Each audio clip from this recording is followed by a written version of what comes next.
Did Islam spread by the sword? Yes, but also no.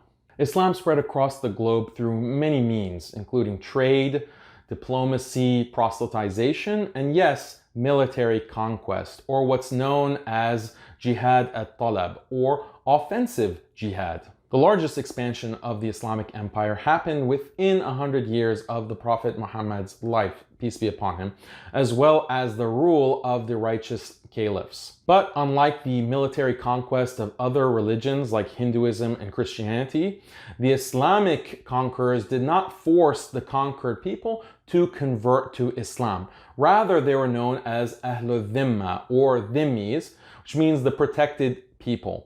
They did not have to convert at the point of a sword. We can save the whole Dhimmi question for another video, but the point is that yes, Islam spread by military conquest, and jihad is not only defensive, it can be offensive as well. But isn't this completely immoral? Isn't this completely barbaric and contrary to religious freedom? Let me ask you a question. Do you agree with the Geneva Conventions? Do you accept the United Nations Universal Declaration of Human Rights?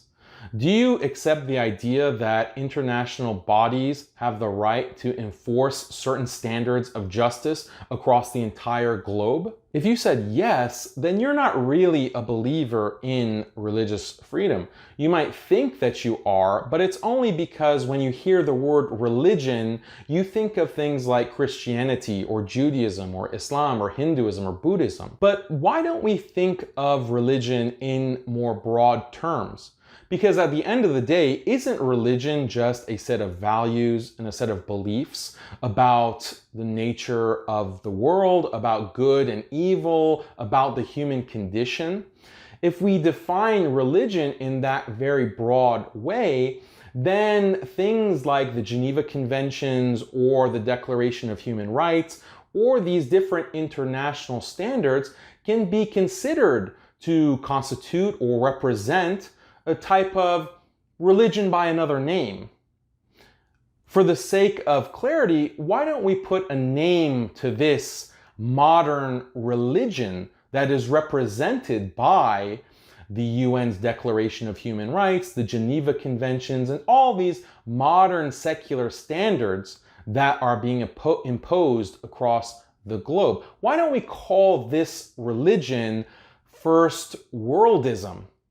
And I think that that's an apt name because the first world often thinks of itself as better, more enlightened, more civilized, with the burden of civilizing and developing the rest of the world through these values and these standards of right and wrong and justice. Let's call this first worldism. Remember a few seconds back when you might have said that you accept the Geneva Conventions and the Universal Declaration of Human Rights and all of that? Well, that means that you're an adherent and a believer in first worldism. And not only are you a believer in this religion, but you also think that this religion should be spread by the sword. How else can the UN ensure that countries abide by these regulations, if not through force? To enforce the law, by definition, requires force. First Worldians have a very specific way of spreading their religion across the world. Sometimes it's through what the priests of First Worldism call diplomatic sanctions. This is basically where they starve the disbelieving nations economically, depriving them of food and medicine, creating all of this suffering until the disbelievers submit. If starvation doesn't get the disbelievers to submit, then the high priests, the mullahs of First Worldism, call for more extreme measures. This, in their language, is called military intervention. This is the holy war of First Worldism. Whatever language you want to use, at the end of the day, the disbelievers in First Worldism will submit, either willingly or by the sword. This is exactly why the religion of First Worldism dominates the globe. It's through an iron fist that keeps everyone in line. The gospel of first worldism reaches every corner of the globe through media, music, movies, books. First worldism also has missionaries.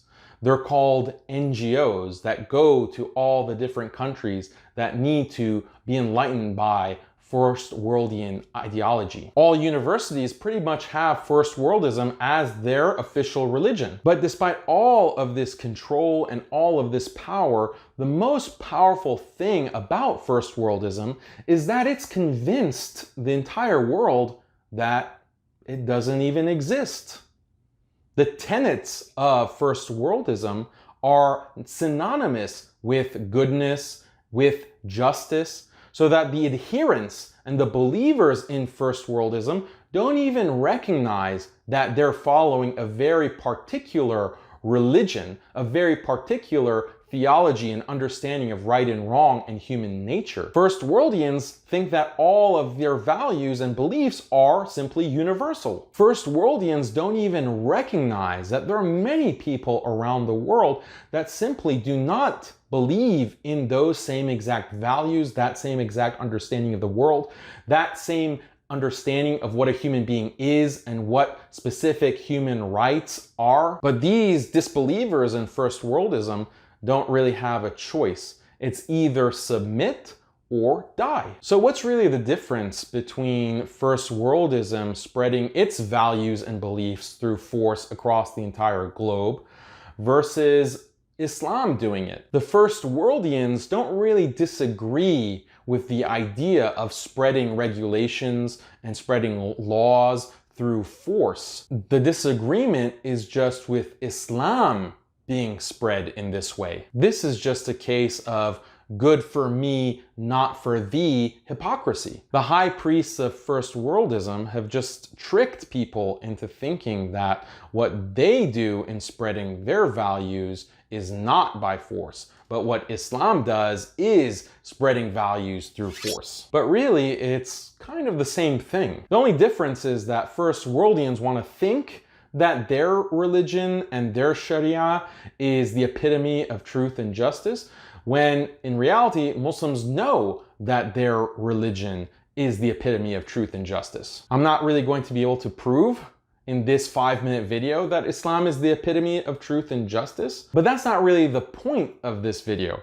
The point of this video is that offensive jihad is not really functionally any different than what's considered standard practice in the world today. It's just that a different religion is being offensively spread. But there is a big difference between offensive jihad in Islam and the kind of intervention that we find in first worldism. Because historically, when Islam spread through military conquest to different parts of the world, those locales and those cities ended up becoming flourishing centers of Islamic thought and culture and literature and so much more. The Muslims conquered Iraq, and then Baghdad became the capital of the Muslim world. Muslims conquered Persia, and then some of the greatest scholars of Islam were coming from Persia. Islam conquered Egypt, and Egypt also became a center of learning and one of the greatest universities in entire world history. Al-Azhar University came out of Egypt. When first worldism is spread across the world, when first worldism's liberty and freedom and equality is taken to all these poor third world countries of the world, they're not flourishing, they become wastelands. Now, just to anticipate one objection, some of you hippies might say that you don't want any of your values spread across the globe and that you don't actually believe in Geneva Conventions or the UN or whatever. Fine. Are you going to say that if there's a country where a minority is being genocided or oppressed, that there shouldn't be intervention? If there's a country that systematically abuses women or children or a certain race, you don't think that that country should be confronted and that oppression stopped? If that is what you think, then I would say that's pretty irrational and that's pretty immoral. If you believe in goodness and you believe in justice, then you should want goodness and justice to spread. But then it becomes a question of what is goodness and what is justice. And that's a conversation and a debate that can happen. But you don't disagree with the idea that it should be spread and that laws and standards of justice should be enforced. And like we said, anything that is enforced requires force. This is how we can address the question of offensive jihad in Islam without compromising any of our Islamic beliefs or throwing our scholars and our Islamic history under the bus. If you enjoyed this video, like and subscribe. If you want to study and understand this issue in greater depth and increase your faith in Islam with unapologetic answers to these kinds of doubts, then consider enrolling at Alesta Institute.